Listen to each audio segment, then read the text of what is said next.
சரி, முதலாவது வார்த்தையை எடுத்துக்கொள்வோம். கர்த்தர் தாமே நம்மோடு இருப்பாராக.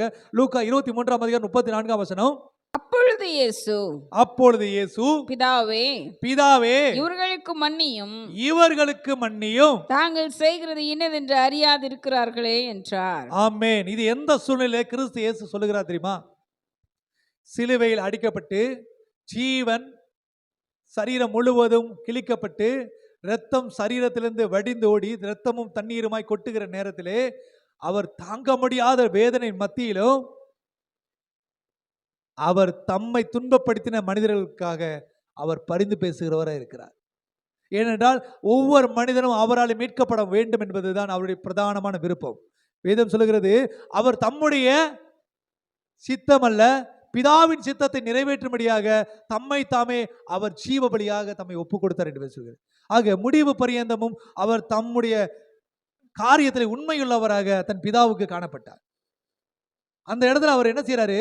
தம்மை சிலுவையில் அடிக்க ஒப்பு கொடுத்த மனிதர்களுக்கு முன்பாக, தாம் அடிக்கப்பட வேண்டும் என்று எண்ணிக்கொண்ட யூதர்களுக்கு முன்பாக, தம் மரணத்தை எதிர்பார்த்து காத்திருந்த அநேகருக்கு முன்பாக மீட்பை தருவதற்கு முதலாவது பயன்படுத்துகிற காரியம் என்ன காரியம்? மன்னிப்பு. அல்லேலூயா. forgiveness. ஒரு விலையேறப்பட்ட ஒரு வார்த்தை. இந்த உலகத்துல மன்னிப்பு இல்லாம எந்த ஒரு காரியத்தை நம்மளால பெற்றுக்கொள்ள முடியாது. நமக்கு எவ்வளவு பெரிய ஆசீர்வாதம் இருந்தாலும் நமக்குள்ளே மன்னிப்பு இல்லாத ஒரு வாழ்க்கை இருந்துச்சுன்னா, நாம் மன்னிப்பு பெறாதவர்களாக இருப்போமானால், நாம் மன்னிப்பு கொடுப்பதற்கு விருப்பம் இல்லாதவர்கள் இருப்போமானால், நாம் கிறிஸ்துவின் அன்பையும் ஆசீர்வாதத்தையும் பெற முடியவே முடியாது.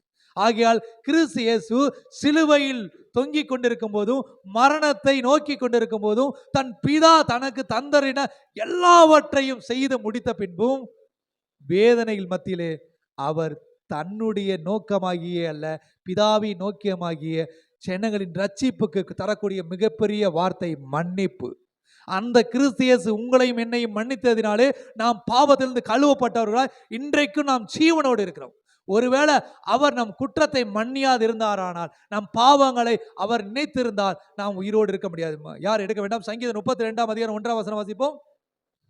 எவனுடைய மீறுதல் மன்னிக்கப்பட்டதோ, எவனுடைய மீறுதல் மன்னிக்கப்பட்டதோ, எவனுடைய பாவம் மூடப்பட்டதோ, எவனுடைய பாவம் மூடப்பட்டதோ அவன் பாக்கியவான். அல்லேலூயா. நீங்கள் பாக்கியவான்களாகும்படி, பாவிகளாய் இருந்த நாம் பாவிகள் என்று அழைக்கப்படுவதற்கல்ல, நாம் பாக்கியவான்கள் என்று அழைக்கப்படுவதற்காக வேதம் சொல்லுகிறது, கர்த்தரை தெய்வமாக கொண்ட ஜனம் பாக்கியம் உள்ளது.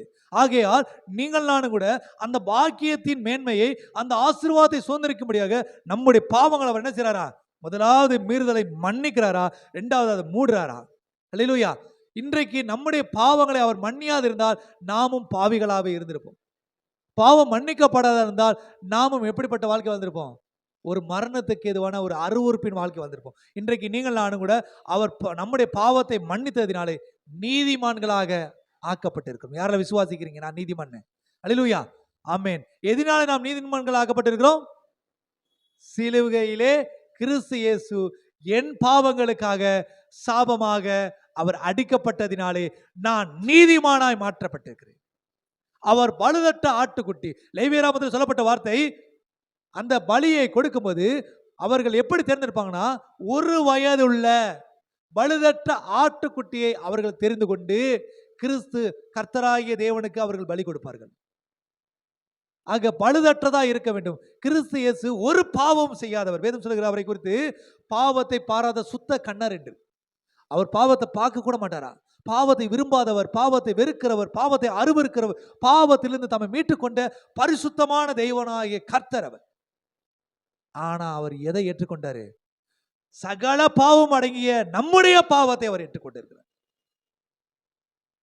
சிந்திக்க கூடாத காரியம், கற்பனை செய்து பார்க்க முடியாத காரியம். உனக்காக நான் உதவி செய்யறேன்னு எத்தனை பேர் சொல்லலாம், ஆனால் உன் பாவத்தை நான் சுமந்து கொள்கிறேன் என்று ஒருவனாலும் சொல்ல முடியாது. ஏனென்றால் ஒரு பாவி இன்னொரு பாவத்தை ஏற்றுக்கொள்ள முடியாது.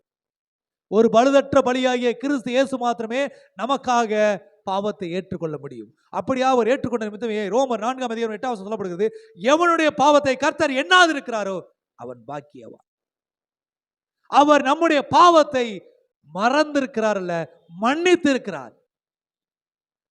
உங்களுடைய பாவத்தையும் என் பாவத்தையும் நம்முடைய முதுகுக்கு பின்னாடி எரிந்து விட்டு இனி நீ பாவி அல்ல, நீ நீதிமானாய் மாற்றப்பட்டிருக்கிற என்று சொல்லி நமக்கு புதிய அடையாளமாக நீதிமான் என்ற அடையாளத்தை கொடுத்திருக்கிறார். யாரில் விசுவாசிக்கிற நான் நீதிமான் என்று? ஆமென் சொல்லுவோம். ஆமென். மன்னிப்பு, ஃபர்கிவ்னஸ், செலிஹா என்ற அந்த எபிரேய பதத்தினுடைய அர்த்தத்தை உள்வாங்கினவர்களாய் நாம் இருக்க வேண்டும். அல்லேலூயா. ஆகையால் மன்னிக்கப்பட்டவர்கள், மன்னிப்பை அடைந்தவர்களாகி நீங்களும் கூட என்ன செய்யணும்? கிறிஸ்து இயேசு நாம மகிமை கண்டு மற்றவர்களை, அப்படின்னா நீங்க பிசாசை போய் மன்னிக்கணும் அவசியம் கிடையாது. புரிஞ்சுக்கணும். நிறைய சொன்னாங்க, பாஸ் சொல்லிட்டாங்க இன்னைக்கு மன்னிக்க சொல்லிட்டாங்க, நான் என்ன செய்றேன்? பிசாசே உன்னை மன்னிக்கிறேன்னு. பிசாசை அல்ல, தேவனுக்கும் பிரியமான பிள்ளைகளை மன்னிக்கும்படி தேவன் உங்களை அழைத்திருக்கிறார். யாருடைய ரட்சிப்புக்காக இயேசு வந்தாரு? நீதிமான்களை ரட்சிக்கவா? பாவிகளை ரட்சிக்க. நீங்கள் பாவி என்று உங்களை அறிக்கையிடும் போது நீதிமான்கள் என்று சொல்லுவார்கள் அல்ல. வேதம் சொல்லுகிறது, பிணையாளிக்கே வைத்தியன் வேண்டியது இல்லாமல் சுகமுள்ளவனுக்கு அல்ல. யாருக்கு வைத்தியன் வேண்டும்? எனக்கு தான் வேண்டும். பரம வைத்தியரை கிறிஸ்து இயேசு எனக்காக தான் வந்தார். ஆமென் சொல்லுவோம். ஆமென். அப்படியாக செலிகா என்று சொல்லப்பட்ட அந்த மன்னிப்பின் அனுபவத்தை நாம் பெற்றுக்கொள்ள வேண்டும். அதே போல கிறிஸ்து இயேசுவின் அன்பை ருசிக்க காத்திருக்கிற, கிறிஸ்து இயேசுவின் ரட்சிப்பை எதிர்நோக்கி கொண்டிருக்கிற ஒவ்வொரு பிள்ளைகளும் உங்களுக்கு விரோதமாய் செய்திருக்கிற காரியத்தை நீங்கள் மன்னிப்பதற்கு ஆயத்தமாய் இருக்க வேண்டும். நாம் இயேசுவை போல மாற வேண்டும் என்பதுதான் அவருடைய விருப்பம். பிதாவின் சித்தத்தை நிறைவேற்ற இயேசு அவரை போல தம்மை ஒப்பு கொடுத்தது போல சகோதரனாய் பூமியிலே நமக்கு தம்மை வெளிப்படுத்தின இயேசுவை போல நாமும் அவருடைய கிரியைகள், கொத்த கிரியைகளை செய்ய வேண்டும் என்று இயேசு நம்மை மன்னிப்பினாலே அலங்கரித்திருக்கிறார். யாரையாவது பக்கத்துல சொல்லுங்க, இயேசு கிறிஸ்து உங்கள் பாவத்தை மன்னிச்சிருக்கிறார். சொல்லுங்க. என்னையும் மன்னிச்சிருக்கிறார்.